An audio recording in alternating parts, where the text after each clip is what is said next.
अस्सलाम वालेकुम। कैसे हैं आप सब? उम्मीद करता हूँ कि आप सब अच्छे होंगे, खुश होंगे, मस्त होंगे, चुस्त दुरुस्त होंगे। हमारे गांव के वर्तमान प्रधान श्री उदयपान गुण जी आज के समय में ये डंका पीट रहे हैं कि हमने फला काम कर दिया, हमने फला काम कर दिया, हमने ये किया वो किया। अरे भाई, कौन जनप्रतिनिधि होगा जो अपने गांव की उन्नति के लिए काम नहीं करता होगा? कौन ऐसा प्रधान नहीं होगा जो अपनी गांव की उन्नति के लिए काम नहीं करता होगा? घोटालेबाज तो सब हैं, सब कुछ ना कुछ काम करते ही हैं, पैसा का गमन करते ही हैं। आपने भी काम किया, आपने भी गमन किया होगा।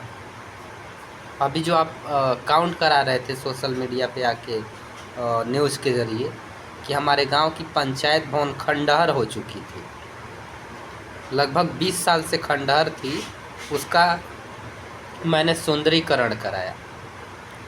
चलिए ठीक है,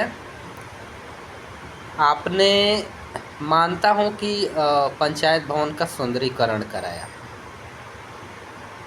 फिर आपने दूसरी लफ्ज़ बोली, दूसरी बात बोले कि स्वास्थ्य भवन खराब हो चुका था, उसको आपने सुंदरीकरण कराया।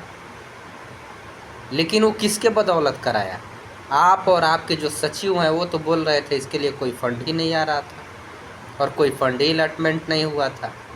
जब हम जागरूक हुए और इस पे शिकायत किए, इसका मांग किए, तब जा कर के ये काम शुरू कराई गई। अभी तो स्कूल का स्थिति बद से बदतर है। क्या आपने कभी स्कूल का निरीक्षण किया है? क्या आप कभी जा कर के स्कूल का निरीक्षण करके देखें कि स्कूल का हाल कैसा है? बद से बदतर हुआ है। कभी भी कोई होनी अनहोनी हो सकती है। ये दुर्भाग्य है हमारे गांव का। बच्चे कभी भी उसमें दब के मर सकते हैं, क्योंकि पूरी तरह से वो क्षतिग्रस्त हो चुका है। क्या आप निरीक्षण किए उसका? हमने उसका निरीक्षण किया है। बच्चे जो पानी पीते हैं हैंडपम्प का, जो आपने रिबोरिंग के नाम पे पैसे उठाए हैं, क्या आपने उसका निरीक्षण किया? नहीं किया। आप लोग बस विकास का ढिढोरा पीटेंगे, लेकिन कागज़ों में विकास हो जाएगा। ज़मीनी स्तर की हकीकत ये है कि वो विकास हो ही नहीं सकती है। विकास नहीं हो सकती जब तक कोई शिक्षित युवा, जब तक कोई शिक्षित प्रतिनिधि खड़ा नहीं होगा, तब तक आप विकास करा ही नहीं सकते। आप क्या, कोई भी हो, लगभग 30-35 साल से लगभग 3 से ज़्यादा प्रधान चेंज हुए, बदले गए। कितने डेवलपमेंट हुआ हमारे गांव में, कितना विकास हो गया। किसने बाज़ार घर बना दिया, किसने आईटी सेक्टर में अपना परचम लहरा दिया, किसने औरतों के लिए सिलाई सेंटर खुलवा दिया, रोज़गार दे दिया। क्या किया आप लोग? खुद को प्रधान कहने में शर्म नहीं आती है? ढिढोरा पीटते हैं आप लोग। विकास करने के लिए बहुत सारी फंडिंग होती है, हर विभाग की अलग अलग नीति होती है और हर विभाग की अलग अलग अपना अपना वर्क होता है। क्या आपने संबंधित विभाग में संबंधित विकास के लिए कोई आवेदन दिया? नहीं दिया। हमने आवेदन दिया था। पूरे उत्तर प्रदेश में 76 विभाग हैं, उसमें से लगभग 16 से 20 विभागों में हमने आवेदन दिया था, और एक बार नहीं 4 बार आवेदन दिया था। जब तक वो काम कराने के लिए वो तैयार नहीं हो जाते अधिकारी, तब तक हमने उस पर आवेदन दिया था और खड़ा हुआ था। क्या आप कभी खड़ा हुए? नहीं हुए। गांव की उन्नति के लिए कोई नहीं सोचता है। जब गांव की उन्नति के लिए आप सोचेंगे ना, तो गांव उन्नति करेगा।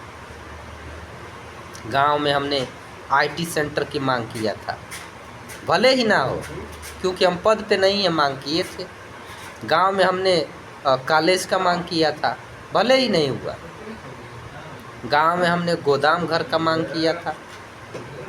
गांव में हमने फॉगिंग कार्य के लिए मांग किया था, गांव में हमने स्ट्रीट लाइट के लिए मांग किया था, गांव में हमने सड़क के लिए मांग किया था, गांव में हमने हर एक चीज़ के लिए मांग किया था जिसका साक्ष्य और आख्या और सबूत हमारे पास मौजूद है। क्या आपके पास कोई ऐसा सबूत है जो गांव के उन्नति के लिए आपने कोई कदम उठाए हो, कहीं प्रस्ताव दिए हो? नहीं होगा आपके पास, क्योंकि आप लोग केवल ढिढोरा पीट सकते हैं, एक्चुअल में आप विकास कर ही नहीं सकते। ये है विकास की प्रक्रिया, ये है नीति। इसीलिए तो लोग राजनीति करते हैं, और हमारे गांव में ऐसे ही राजनीति होती है, फूट डालो और राज करो। ये अंग्रेज़ों की नीति पहले से चली आ रही है, और यही नीति हमारे गांव में अभी तक लोग अपनाते आ रहे हैं।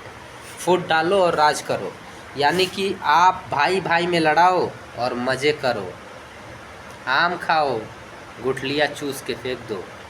ये हमारे गांव की राजनीति। तो भैया राजनेता लो, सुधर जा लो, ना तो जहिया कोनो जागरूक युवा आ गए तैया वही चक्की में पिसा जाइबा लोग। चलिए बहरहाल यहीं पे हम अपनी बात को समाप्त करते हैं। धन्यवाद।